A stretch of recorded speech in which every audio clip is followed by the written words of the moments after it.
Cardinal Bertone verified that Cardinal Ottaviani said that the fourth secret of Fatima was 20 to 25 lines of text. Ottaviani said no such thing.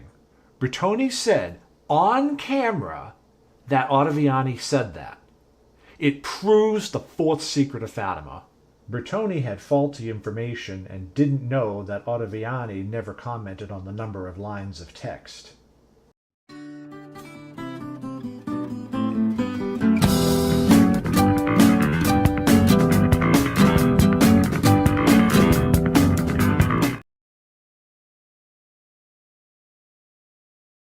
Cardinal Bertone can't be trusted to tell the truth about Fatima. Why?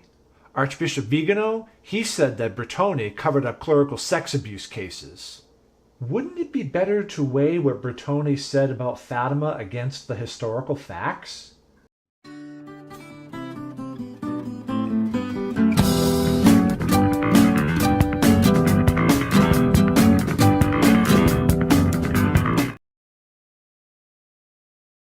The fourth secret of Fatima is true. How do you know this? Cardinal Bertone verified that Cardinal Ottaviani said that the fourth secret was composed of 20 to 25 lines of text. Let me get this straight. Before, you argued that Cardinal Bertone cannot be trusted as to what he says on Fatima because of Archbishop Vigano's claims that Bertone covered up clerical sex abuse cases. Now you depend upon Bertone's remarks in order to prove the alleged fourth secret?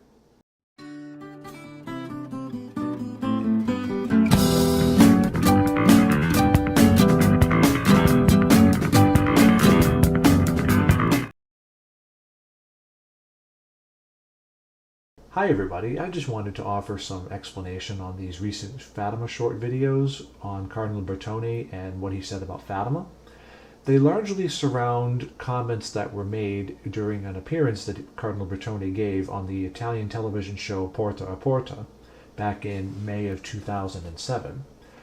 There, Bertone was confronted with the question of an alleged statement from Cardinal Ottaviani, who was then the prefect of the Holy Office in the 1960s. Cardinal Ottaviani was rumored to have said that the fourth secret of Fatima, so-called, was composed of 20 to 25 lines of text.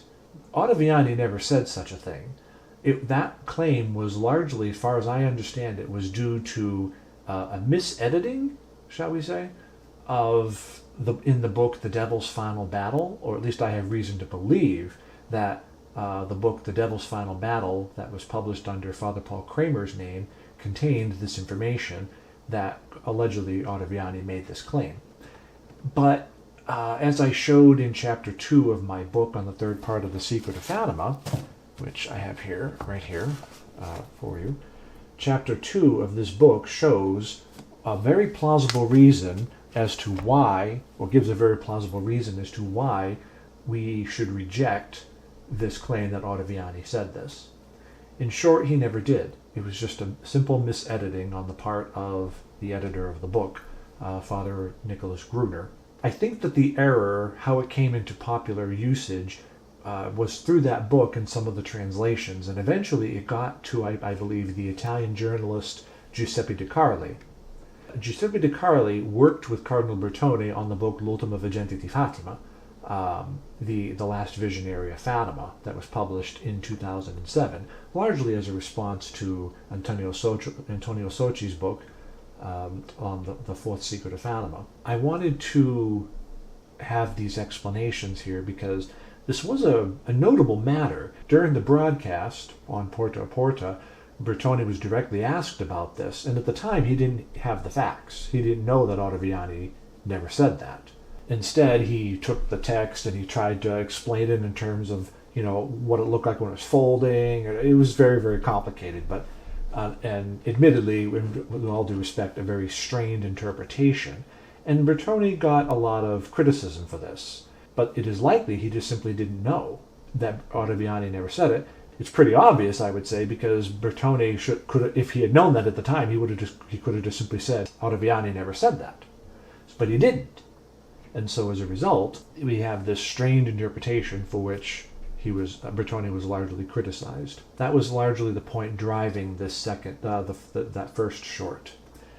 Simply that Ottaviani never remarked on it. The details I leave for people to read in my book in chapter 2, and you'll find it here in the first edition between pages 77 and 84. The second video largely comes from conversations that I've had with people, private conversations. I won't mention any names. But also there were some articles that were published on the internet that sort of touch upon this or give the impression of, or otherwise just generally are kind of related to it. And I'll provide a link on my website. The general impression that some of the commentators have said is that we can't trust Bertone because he covered up, allegedly that is, clerical sex abuse cases. Now I say allegedly because there's been no proof outside of what Archbishop Vigano has claimed. There's been no actual evidence, to my knowledge anyway, that his claim has been proven. So, and since I wasn't there, I have to say alleged. I mean no disrespect. I'm not trying to cast aspersions upon Vigano. I'm just simply saying I wasn't there, and no proof has been offered outside of Vigano's word, to the best of my knowledge, and so I have to say alleged. Again, no disrespect meant, and no aspersions meant. The general thrust of this second video is to reorient people back towards the historical facts. People want to just dismiss everything that Bertone has said on Fatima simply because of Archbishop Vigano's claim. I believe that is a mistake, because there are some things that Bertone has said, admittedly, that can be debated, but other parts, no, he had front row tickets to a lot of that history around the year 2000 to about 2005 or so. And so I don't want to dismiss what he says simply because of unsubstantiated claims by Archbishop Vigano. And again, I don't mean that rudely or to cast aspersions. It's a fact. We don't possess corroborating evidence. And so instead I'm trying to reorient people back to say, well, why don't we actually do the hard legwork here and look at what Bertone has said in light of the historical facts and judge that way, as opposed to taking unproven, unsubstantiated claims and just dismissing everything that Bertone has said. The third video in this unit on Bertone and Ottaviani and the number of lines of text builds upon the first and second one. I have noticed that some commentators are trying to have their cake and eat it too. They want to say that Bertone cannot be trusted because of his alleged covering up of clerical sex abuse, but somehow we should take him seriously on this one point on Fatima simply because it plays right into our hypothesis. I think that's a bit unfair. For one thing, we've already seen that the claim that with Ottaviani is bogus, more than likely. But also, just the logic of it doesn't make any sense. We should disregard what he says about Fatima, but we're going to take him seriously in this one point. And the only reason why we take it seriously is because it happens to agree with our position. That's faulty logic. Very convenient, I might add. So I just wanted to point this out in this third video in this unit on Bertone and the so-called fourth secret of Fatima.